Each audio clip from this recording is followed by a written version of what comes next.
Good morning, all of you. Again, good morning sir. चलिए start करते हैं। सभी लोग लगभग ज्वाइन कर चुके हैं।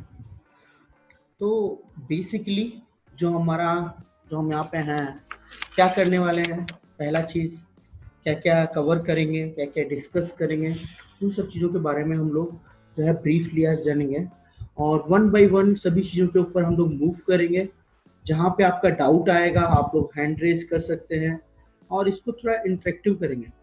मतलब जैसे कोई भी सेशन है, आपका जब तक क्वेश्चंस आप नहीं पूछोगे तब तक बोलते हैं कि नॉलेज को आप कंप्लीटली गेन नहीं कर पाएंगे। तो प्लीज़ सभी लोग, जो लोग मतलब बोलने में हिचकिचाहट हो रही है, वो लोग टेक्स्ट कर सकते हैं, चैट बॉक्स है वहाँ पे कमेंट का टाइप कर दीजिए कि आपका क्वेश्चन है, उसको हम लोग डिस्कस करेंगे।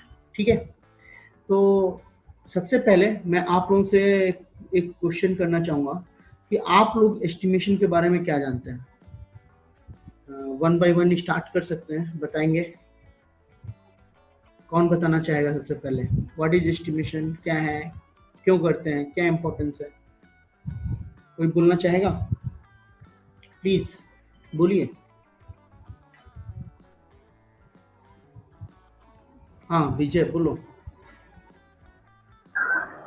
Sir, basically, estimation is a technique for calculating or computing the various quantities like expenditure okay incurred in a particular project. Okay okay, that's good.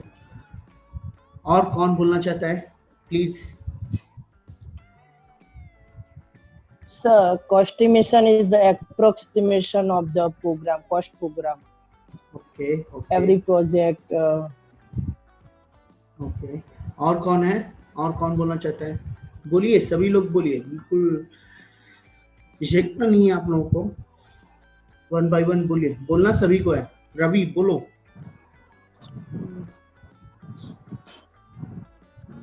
आवाज नहीं आ रही। अब मैं आप सभी लोगों के वर्ड्स को रिलेट करता हूँ। देखिए, कोई भी एक्टिविटी XYZ, कोई भी आपको एक्टिविटी करनी है, उसको करने के लिए कुछ एक्सपेंडिचर होगा आपका। चाहे आपको मान लीजिए एक प्लेस से दूसरे प्लेस तक जाना है, उसके लिए ऑटो फेयर चाहिए, टाइम चाहिए। तो बेसिकली ये सब डिपेंड करता है। जैसे मान लीजिए आपको एक प्लेस से दूसरे प्लेस तक जाना है, आपको पता है कि आपके पॉकेट में जो है 50 रुपीज है, तो 50 रुपीज में आप ऑटो से ही जा सकते हो। ये 500 रुपए तो ओला भी कर सकते हो। समझ में आ रहा है ना? तो ये जो एस्टिमेशन है, आप कोई भी एक्टिविटी, मतलब XYZ, कोई भी एक्टिविटी को आप कंप्लीट करने के लिए जितना अमाउंट का रिक्वायरमेंट होता है with a limited time period. जैसे आप कोई भी प्रोजेक्ट है, जैसे बोला गया कि मान लीजिए आपको यहाँ से दिल्ली पहुंचना है विद इन 2 आवर्स या 3 आवर्स, तो आप क्या करेंगे? फ्लाइट का टिकट काटेंगे। तो फ्लाइट को टिकट काटने के लिए आपको यहाँ से फ्लाइट तक पहुंचना होगा। मतलब all the activities involve this process. तो उसके अंदर क्या होगा, आपका जितना अमाउंट जो खर्चा हो रहा है वही हमारा जो है एस्टिमेटेड कॉस्ट है फॉर पर्टिकुलर एक्टिविटी। तो यदि इसको प्रोजेक्ट के ऊपर चले जाते हैं तो बहुत सारी एक्टिविटीज होंगी। यहाँ पे एक एक्टिविटी थी, अभी क्या हुआ, बहुत सारा एक्टिविटीज का आपको कॉस्ट निकालना है और एक्टिविटी डिफाइंड है कि हमारा ये मटेरियल होगा, ये चीज होगी, एक्टिविटी डिफाइन है। बस उस एक्टिविटी के लिए, जो एक्टिविटी होना है उसके लिए हमको कितना पैसा चाहिए, एग्जैक्टली यही है मीनिंग इसका, नथिंग। जो एस्टिमेशन है हमारा, उसका मीनिंग यही है कि आपका कोई भी एक्टिविटी हो, उस एक्टिविटी को हेल्ड करने के लिए, कंप्लीट करने के लिए जितना पैसे का रिक्वायरमेंट है वही हमारा कॉस्ट एस्टिमेशन है। और एस्टिमेशन है कि उस एक्टिविटी को हेल्ड करने के लिए कितना हमें क्वांटिटी का रिक्वायरमेंट है। उसे BOQ भी बोलते हैं, बिल्ड ऑफ क्वांटिटी भी बोलते हैं। तो ये चीज आप लोगों को क्लियर हुई या नहीं हुई? ये क्लियर है तो हैंड रेज कर देंगे। Yes, sir. I hope so आप लोगों को जो जो चीज आप लोगों ने बोली, आप लोगों का ही मोटो वही था। मतलब ऐसा नहीं था कुछ आप अलग बोल रहे थे, बट मैंने क्या किया, उसको एक बोलते ना, एक एक लाइन पे लाके छोड़ दिया कि हाँ बस यही एक लाइन है, इसको ही आप बोलेंगे तो सफिशिएंट है, नथिंग टू एक्सप्लेन एवरीथिंग। मतलब बोलते ना कि आपको डिस्क्रिप्शन बोलने का जरूरत नहीं है, इस चीज का जरूरत नहीं है। क्योंकि देखिए कोई भी चीज यदि आपको समझ में आती है तो आप उसको घुमा फिरा के बहुत सारे तरीके से बोल सकते हैं। आप रट लेंगे या जान उसको पढ़ लेंगे, उससे नहीं होता है। तो आप चीजों को समझने का कोशिश करिए, और हम लोग इन्हीं चीजों को समझ के अभी अपने एस्टिमेशन में जैसे प्रोसेस है हम लोग का, उसको चेक करेंगे। तो हम लोग का जो प्रोजेक्ट है, जो वर्क करने वाले हैं, उस किस प्रोजेक्ट पे वर्क करने वाले, क्या करने वाले हैं, उसके बारे में हम लोग ब्रीफ एक इंट्रो करते हैं। उसके बाद हम लोग कुछ ड्राइंग्स को स्टडी करेंगे। तो ये तो हो गया कि एस्टिमेशन क्या है। अभी एस्टिमेशन जो करता है उसे बोलते हैं एस्टिमेटर, राइट। अब जो एस्टिमेटर होता है वो क्या रोल प्ले करता होगा एक प्रोजेक्ट के अंदर, उसका इंपॉर्टेंस कितना होता है। जब एस्टिमेट के बेसिस पे हमारा कोई भी प्रोजेक्ट फाइनल होता है, समझ रहे ना, तो क्या होता है, मैंने डेमो क्लासेस में बताया था आप लोगों को कि जो हमारा एस्टिमेट है, मतलब बोलते हैं ना कि एस्टिमेट करना है, कोई भी प्रोजेक्ट हमें बोला गया कि ये प्रोजेक्ट है, इसका ये क्वेरी है, अभी हम लोग उसका एस्टिमेट करेंगे। तो वो एस्टिमेट जो होता है हमारा रफ एस्टिमेट होता है। रफ एस्टिमेट मतलब ऐसा नहीं कि उसमें क्वांटिटी नहीं निकलती है, ऐसा नहीं है कि उसमें हम लोग आपका हर चीज को कंसीडर नहीं करेंगे, बट क्या होता है वहां पे हम लोग एक्स्ट्रा अमाउंट को जो है ज्यादा एक्यूरेसी के साथ मूव कर, मतलब लेके चलते हैं। मतलब जो हमारा एक्स्ट्रा पोर्शन है, जैसे बोलते हैं ना 15% एक्स्ट्रा लेके चलना है इस पोर्शन को, तो वो यहाँ पे हम लोग लेके जा चलते हैं। और यहाँ पे जो क्वांटिटी निकलती, जो एस्टिमेट वैल्यू निकलती है, वो हमेशा ज्यादा होती है आपका एक्चुअल एस्टिमेशन से, क्योंकि हम लोग यहाँ पे एक्स्ट्रा जो है बहुत ज्यादा लेके चलते हैं। तो ये एक्यूरेट एस्टिमेट किसके लिए जरूरत होता है, एक्चुअल एस्टिमेट किसके लिए जरूरत होता है। एक्चुअल एस्टिमेट जो हमारा रफ एस्टिमेट है, वो रफ एस्टिमेट कोई भी डील को हमको कन्वर्ट करना हो, क्रैक करना हो, उसके लिए हम लोग का रिक्वायरमेंट होगा। और जो हमारा एक्चुअल एस्टिमेट है, वो जो कंपनी वर्क कर रही है वहां पर, वो अपने खुद के लिए वो एक्चुअल एस्टिमेट निकालती है कि हमारा सच में कितना पैसा लगने वाला है, कि हमारा प्रॉफिट कितना होगा। समझ पा रहे ना, मतलब एक्चुअल एस्टिमेट से आपका रफ एस्टिमेट के बीच में जो डिफरेंस है, वो हमारा प्रॉफिट होता है किसी भी कंपनी का, किसी भी एक इंडिविजुअल आइडेंटिटी का। तो ये चीजें हैं जो हम लोगों को दो पार्ट में डिवाइड करती है, एक एक्चुअल और एक आपका रफ। और तीसरा जो है उसे बोलते हैं डिटेल्ड एस्टिमेट। एक्चुअल एस्टिमेट का ही पार्ट है आपका डिटेल्ड एस्टिमेट। डिटेल्ड एस्टिमेट में क्या होता है, हम लोग सभी एक्टिविटीज को इंडिविजुअली आपको हैंडल करते हैं। मतलब बोलते हैं ना कि एक एक्टिविटी है, उसके छोटे छोटे अमाउंट्स हैं, कि आपको ट्रांसपोर्टेशन, आपका मतलब labour charges, each and every part को डिटेल्ड कैलकुलेट करना और कंसीडर करना अपने एस्टिमेट के अंदर, वो हमारा डिटेल्ड एस्टिमेट कहलाएगा। तो बेसिकली आपका ये तीन टाइप हो गए। आपका पहला क्या है, रफ, दूसरा एक्चुअल, तीसरा डिटेल्ड। तो अभी जो है आपका हम लोग मूव करेंगे यहाँ पे, जो हमारा हम लोग हैं इसके लिए कि आपका G+1 बिल्डिंग, मतलब एक 1 स्टोरी का बिल्डिंग, वो हमारा लाइव एग्जांपल है। हम लोगों को प्रोजेक्ट मिल गया है, उस प्रोजेक्ट के ऊपर हम लोग एस्टिमेट करेंगे। उस एस्टिमेट को हम लोग फुल्ली कंप्लीट करेंगे। उसके अंदर पहले हम लोग कोर हाउस का एस्टिमेशन करेंगे। कोर हाउस क्या होता है, कोर हाउस में आपका जो है टिल प्लास्टर जितना भी एक्टिविटीज होता है वो इनरोल होता है। टिल प्लास्टरिंग एक्टिविटीज मतलब जैसे कि आपका एक्सकवेशन, उसके बाद आपका आता है सैंड फिलिंग, उसके बाद आपका आता है पीसीसी के बाद आरसीसी, उसके बाद स्टील, फिर उसके बाद ब्रिक वर्क, उसके बाद प्लास्टर। तो यहाँ तक का जितना भी एक्टिविटीज हैं, वो सब एक्टिविटीज को हम लोग इनरोल करेंगे कोर हाउस के अंदर। आफ्टर दैट हम लोग बार बेंडिंग शेड्यूल के ऊपर मूव करेंगे।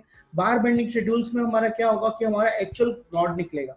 जो हमने यहाँ पे स्टील जो रेनफोर्समेंट बताया, रेनफोर्समेंट का क्वांटिटी जो है, हम लोग जब कोर हाउस निकालेंगे वहां पे अप्रोक्सीमेट ले लेंगे, हमारा कुछ थंब रूल है, थंब रूल के हिसाब से ले लेंगे। और बट उसका हम लोग बार बेंडिंग शेड्यूल भी बनाएंगे। तो बार बेंडिंग शेड्यूल बनाने के बाद हमको वो एक्यूरेटली पता चल जाएगा कि कितना क्वांटिटी जो है हमारा यूज हो रहा है स्टील का। बार बेंडिंग शेड्यूल के बाद हम लोग फिनिशिंग के ऊपर मूव करेंगे। और आफ्टर फिनिशिंग हम लोग मार्केट रेट स्टडी करेंगे कि मार्केट में किस चीज का क्या रेट चल रहा है। जो हम लोग पहले क्या निकाल रहे थे, हम लोग क्वांटिटी निकाल लेंगे। तो क्वांटिटी निकालने के बाद हम लोग एक एब्स्ट्रैक्ट रेडी करेंगे। और एब्स्ट्रैक्ट जो हमारा एब्स्ट्रैक्ट होगा उसमें क्या होगा, आपका जरूरत होगा रेट्स का, मार्केट रेट्स का। तो मार्केट रेट्स के ऊपर हम लोग डिस्कशन करेंगे और इनको कैसे रिड्यूस कर सकते हैं, कैसे बढ़ाया जा सकता है, कहाँ कहाँ पे हमारा ज्यादा बेनिफिट्स होंगे, उन सब चीजों को भी हम लोग डिस्कस करेंगे। बट ये सब तभी पॉसिबल है जब आपको ड्राइंग रीड करना आएगा। जितना भी एक्टिविटीज है वो एक्टिविटीज आप तभी कर पाएंगे जब आपको स्ट्रक्चरल और आर्किटेक्चरल जो ड्राइंग्स है वो आप रीड कर पा रहे हैं। यदि आपको वो नहीं आता है तो आप इन सभी एक्टिविटीज के ऊपर मूव नहीं कर पाएंगे। तो आज जो है हम लोग केवल ड्राइंग को देखेंगे, ड्राइंग को रीड करेंगे, और कल से हम लोग जो है एक्सेल के ऊपर मूव करेंगे। और आप लोगों को बता देता हूं, मैं डे बाय डे हमारा लोगों का क्लास होगा, वो आपका यूट्यूब पे अपलोड हो जाएगा, उसको आप लोगों को लिंक दे दिया जाएगा, आप इजीली उसको एक्सेस कर सकते हैं। उसमें क्या होगा कि आपका जो क्लास में कराया गया है उसको आपको डे बाय डे आपको अपडेट भी करते रहना होगा, करते भी रहना होगा। फाइनली जब आपका क्लास एंड होगा तब बीच बीच में भी मैं चेकिंग करूंगा कि दिखाइए आप लोग कहाँ तक पहुंचे, क्या प्रोसेस हुआ है, और लास्ट में आप लोगों को वो चीज सबमिट करनी होगी। आफ्टर दैट ही आप लोगों को सर्टिफिकेट्स मिलेंगे। जितना भी चीज मैंने अभी तक बोला है यदि आप लोगों को क्लियर है तो मैं आगे बढ़ूंगा। बोलिए।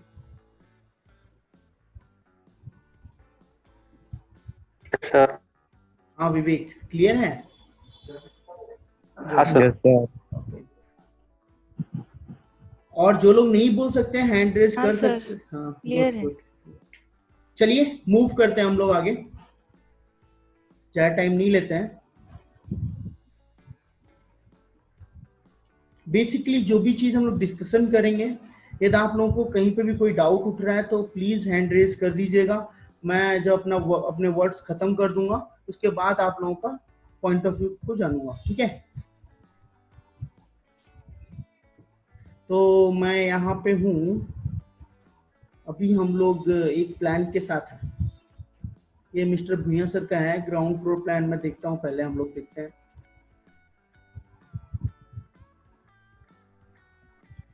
पहले मैं इसका कुछ हिस्ट्री बता देता हूँ। ये क्लाइंट जो है ये आपका फॉरेन में वर्क करते हैं। इनका जो लैंड है वो भुवनेश्वर इंजना में है, इंजना मोजा है। ये आपका पटिया स्टेशन के बैक साइड में आता है। जो लोग उड़ीसा से हैं वो लोग जान जाएंगे। तो ये क्लाइंट का रिक्वायरमेंट था कि आपका हमारा 2 BHK होना चाहिए फॉर पर्सनल बेसिस या रेंट पर्पस, और एक और रेंट पर्पस होना चाहिए 1 BHK। तो यहाँ पे आप देख पाएंगे इस प्लान के अंदर हम लोगों ने एक 2 BHK दिया है, 2 बेडरूम, बाकी हॉल है, डाइनिंग ड्राइंग एरिया है, और आपका एक 1 BK दिया है हमने यहाँ पर। इसमें एक बेडरूम है, छोटा सा किचन है, और एक आपका टॉयलेट है। तो ये जो है आपका एक 2 BK और 2 BHK एंड 1 BK है। तो यहाँ पे आपका 2 कार पार्किंग का स्पेस है, स्टेयरकेस है ओपन, आप बाहर से मूव कर सकते हैं। तो ये इनका ग्राउंड फ्लोर है। इसका जो प्लॉट का डायमेंशन है वो हमारा था 60 बाई अराउंड 34। बट आपका जो है इन्होंने जो रेक्टेंगुलर प्लॉट कंसिडर करवाया है जो सेटबैक छोड़ने के बाद, वो है 54 इंटू आपका 30। तो अराउंड 1600 स्क्वायर फीट, 1600 से ऊपर है आपका। कितना आएगा स्क्वायर फीट में बताइए तो? कितना स्क्वायर फीट होगा? स्क्वायर फीट 54 इंटू 30 करिए।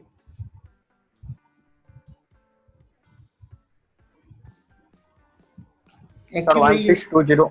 हाँ 1620। ओके, तो 1620 स्क्वायर फीट का ये आपका प्लॉट है। और एक काम करिएगा, आप लोग कभी भी साथ में जब क्लास अटेंड कर रहे हैं, अगर कैल्सी आपके पास तो कैल्सी रखिएगा, और अदरवाइज आप क्या करेंगे, फोन में ही आप एक्टिव रहिए थोड़ा सा, बस नथिंग, ठीक है? तो हम लोग यहाँ पे जो है अभी हमारा ये आ गया, प्लॉट का हमारा जो एरिया है वो हमको पता चल गया 1620 है। उसके बाद हम लोग मूव करते हैं कि इसका फर्स्ट फ्लोर प्लान कैसा है। फर्स्ट फ्लोर प्लान जो है हमारा, आपका ऊपर पोर्शन में 3 BHK है, उसके बाद आपका 1 BK है, सेम मिरर है। आपका ऊपर में जो है 3 BHK है और नीचे में जो है 1 BK है। तो यहाँ पे जो है, और उसके साथ आपका कॉमन बालकनी भी है। तो ये हमारा आर्किटेक्चरल ड्राइंग्स है। इसके बाद हम लोग स्ट्रक्चरल ड्राइंग को मूव करेंगे। इनको रीड कैसे करना है मैं बताऊंगा, क्या क्या करना है। जस्ट ओवरलुक कर रहे हैं हम लोग क्या क्या है। ये हमारा इसका स्ट्रक्चरल ड्राइंग है। यहाँ पे हमारा जो है फाउंडेशन लेआउट है, प्लिंथ बीम लेआउट है, फिर उसके बाद बीम लेआउट्स हैं, फिर उसके बाद आपका जो है कॉलम टेबल है, उसके बाद आपका फुटिंग का टेबल है, आप लोग देख पाएंगे। इसके ऊपर भी बहुत सारे डिस्कशंस होंगे हमारे। फुटिंग का टेबल है, उसके बाद हमारा रूफ बीम का टेबल है, उसके बाद हमारा प्लिंथ बीम का टेबल है। यहाँ पे हमारे जो है सेक्शंस है, लॉन्गिट्यूडनल सेक्शंस ऑफ बीम है, लॉन्गिट्यूडनल सेक्शन ऑफ स्लैब है और सेक्शंस ऑफ बीम है। और यहाँ पे आपका टिपिकल आपका जो सेक्शन है वो फुटिंग का सेक्शन भी है, सॉरी पाइल कैप का सेक्शन है। यहाँ पे जो फाउंडेशन है हमारा, वो हमारा है पाइल फाउंडेशन। तो पाइल फाउंडेशन का थोड़ा एस्टिमेशन थोड़ा टफ रहता है, इसलिए मैं उसको ले रहा हूँ, क्योंकि नॉर्मल फुटिंग का आप डिजाइन कर लेंगे, पाइल में थोड़ा सा क्वांटिटी निकालने में प्रॉब्लम होता है, तो उस चीज़ को हम लोग कंसिडर करके। और पाइल में भी आपका जो आपका अंडर रिम पाइल है, उसके अंदर ज़्यादा हम लोग डिस्कशन करेंगे, उसी के ऊपर हम लोगों का ये रहेगा ड्राइंग्स। तो बेसिकली मैं आगे स्टेप मूव करने से पहले विजय ने हाथ रेज किया है। विजय क्या बोलना चाहते हैं, क्या पूछना चाहते हैं, बोलिए। सर अच्छा, तो ये तो रेसिडेंशियल बिल्डिंग अब मतलब 2 BHK के आपने जैसे बताया 2 फ्लोर का है, तो वहाँ पर पाइल की क्या रिक्वायरमेंट थी? हम लोग सिंगल फुटिंग तो कर सकते थे, स्क्वायर फुटिंग? देखिए पाइल जो है आपका डिपेंड करता है आपका सॉइल कंडीशन के ऊपर। ऐसा नहीं है कि G+1 है तो पाइल नहीं करना है, वहाँ का सॉइल कंडीशन जैसा होगा उसके ऊपर डिपेंड करता है। उसका सॉइल रिपोर्ट है मेरे पास, मैं आप लोगों को टाइम मिलेगा तो दिखाऊंगा। वहाँ का जो सॉइल बेरिंग कैपेसिटी है वो आपका है अराउंड मान के चलिए 60 मतलब 60 किलो न्यूटन पर metre cube square, sorry sir basically हम लोग पाइल फाउंडेशन तभी करते हैं जब भी हम लोग को हार्ड स्टार्टर नहीं मिलता ग्राउंड के नीचे, तो तभी करते हैं ना। तो फिर डाउट था मतलब पाइल हम लोग कहाँ पर मतलब यूज करते हैं? देखिए पाइल कहाँ पे यूज करते हैं मैं बताया कि आपका सॉइल टाइप के ऊपर डिपेंड करता है, पहला चीज। दूसरा चीज जो है कि आपका डिफरेंट सॉइल बेरिंग कैपेसिटी होती है। यदि आपका जो बिलो 100 सॉइल बेरिंग कैपेसिटी है तो आप पाइल के लिए मूव कर सकते हैं। यदि अबव 100 है तो आप पाइल नहीं भी करेंगे तो चलेगा, बट मैं क्या करता हूँ 120 के नीचे रहता तो पाइल के लिए मूव करता हूँ फॉर सेफ्टी पर्पस ओनली। ठीक है, तो यहाँ पे क्या है आपका, आप क्वेश्चन कोई भी पूछ सकता है related to structure, related to our subjects. Question पूछेगा बट थोड़ा लॉजिकल क्वेश्चन हो तो ज़्यादा अच्छा रहेगा, नहीं भी होगा तो मैं उसको लॉजिकल तरीके से आंसर करूंगा, यू डोंट वरी। क्योंकि ये स्ट्रक्चर का क्वेश्चन है, एस्टिमेशन की क्लास में अलाउ नहीं है, बट तब भी चलेगा। अभी हम लोग मैं यहाँ पे बोल रहा था आप लोगों को कि फाउंडेशन जो लेआउट है हमारा, आप यहाँ पे देख पा रहे होंगे, यहाँ पे 2 पाइल है, 3 फाइल है, 3 पाइल है, डिफरेंट कॉलम्स में अलग अलग है। तो ये सब लोड के ऊपर डिपेंड करता है, कैसे कैसे लोड है, क्या है। ये हम लोग अपना जो हमारा स्ट्रक्चर का क्लासेस जो भी होता है उसमें डिस्कस करते हैं, ड्राइंग कैसे बनता है, आपका THD का हो या AutoCAD का हो, सब में हम लोग डिस्कस करते हैं।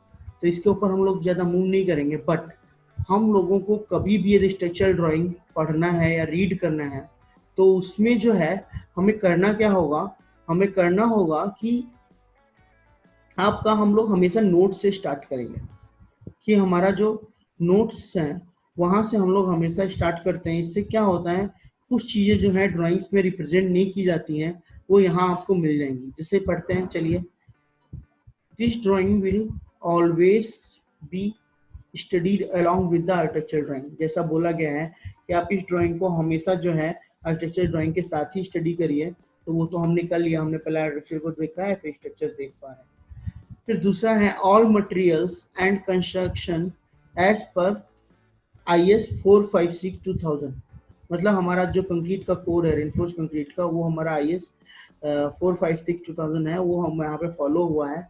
और सेस्मिक का कोड है 1893 पार्ट 1 2016। वो भी कोड फॉलो हुआ है। बट यहाँ पे आपका जो है विंड का कोड फॉलो नहीं हुआ है। विंड का कोड क्यों नहीं फॉलो हुआ है? क्योंकि आपका जो बिल्डिंग हाइट है वो बिलो 10 मीटर है, और बिलो 10 मीटर बिल्डिंग के ऊपर आपका विंड लोड जो है कंसीडर नहीं किया जाता। ग्रेड ऑफ कंक्रीट जो है यहाँ पे M20 लिया गया है। ग्रेड ऑफ स्टील जो है Fe 500 लिया गया है। अच्छा, एक क्वेश्चन है हमारा, ग्रेड ऑफ स्टील मैक्सिमम आपका अभी मार्केट में कितना अवेलेबल है? किसी को आइडिया है ग्रेड ऑफ स्टील के बारे में? हाँ सर, जो वो स्ट्रेंथ होती है स्टील बार की, जो 1 मीटर पे 500 किलो न्यूटन का उसका स्ट्रेंथ आता है। हाँ, तो आपका 500 मैक्सिमम मार्केट में है, इससे ज्यादा भी है? कोई आइडिया है? नहीं, हमारे मार्केट में यहाँ 500 ही है। मैं आप लोगों को बता देता हूँ, टाटा ने अभी न्यूली लॉन्च किया है आपका Fe 600, और जिंदल के पास ऑलरेडी आपका जिंदल पैंथर जो है Fe 550D आता है। ठीक है, तो should be remember interview questions हो सकते हैं आपके ऐसे। क्लियर है? जिंदल पैंथर 550D और टाटा ने Fe 600 HD लॉन्च किया है। आपका जो यहाँ पे लैप लेंथ आप देख रहे होंगे, लैप लेंथ जो है 50D है। ये लैप लेंथ क्या होता है, इसके ऊपर हम लोग डिस्कशन करेंगे। हम लोग आपके साथ एक वीडियो शेयर कर देंगे, उसको आप देख लेंगे तो अच्छे से आपको डिस्क्राइब हो जाएगा कि लैप लेंथ क्या होता है। उसके बाद है आपका live load for first floor 2 kilometre metre square considered as per IS 875। ये जो आपका कोड है पार्ट 2, यहाँ से आपका जो है लाइव लोड मिला है, ये 2 किलोमीटर का कंसीडर किया गया इसके अंदर। फिर आपका क्लियर कवर जो है आपका कॉलम के लिए 40 mm है, लिंटल के लिए 25 है, स्लैब्स के लिए आपका 20 mm है, और फुटिंग के लिए 75 mm। और जितना भी डायमेंशंस आपका यहाँ पे दिया गया है वो सब mm में दिया गया है। तो ये चीज आपको नोट जो है सबसे पहले पढ़ना है। This is most important part of the drawing. तो प्लीज जब कभी भी आप स्ट्रक्चरल ड्राइंग खोलिए तब नोट जरूर पढ़िए, उसके बाद आप स्ट्रक्चरल ड्राइंग के ऊपर मूव करिए। तो अभी तक जितना भी चीज मैंने बताया है, किसी चीज को डाउट है, कुछ पूछना है तो पूछ सकता है। बोलिए। तो इसके बाद जो है हम लोग मूव करेंगे आपका एक्सेल के ऊपर। तो एक्सेल का जो डिस्क्रिप्शन है मैंने आपको जैसा बताया कि सबसे पहले हमारा एक्सकवेशन वर्क होता है, उसके बाद आपका सैंड फिलिंग होता है, सैंड फिलिंग के बाद PCC होता है, PCC के बाद RCC होता है, उसके बाद स्टील होता है। तो ये सभी चीजें जो है हमारा एक्टिविटीज हैं जो होती हैं। तो बेसिकली जो है इन एक्टिविटीज को हम लोग लर्न करेंगे और अपने जो हमारा क्या बोलता है, जो हमारा एस्टिमेशन है उसको हम लोग आगे बढ़ाएंगे फ्रॉम टुमारो। तो अभी तक का कोई भी डाउट है, कुछ भी है जो आज डिस्कस हुआ है, प्लीज आप लोग बताएंगे, और हम लोग कल से मूव करेंगे for excel in excel. Sir clear cover थोड़ा बता दीजिए। क्लियर कवर जो होता है, कवर एग्जैक्टली हम लोग प्रोवाइड करते हैं। एक मिनट, मेरा मीटिंग खत्म हो रहा है, मैं मीटिंग आईडी आप लोगों को फिर से शेयर करता हूँ, आप उसको ज्वाइन करिए, तब मैं ये डाउट क्लियर करता हूँ। ठीक है।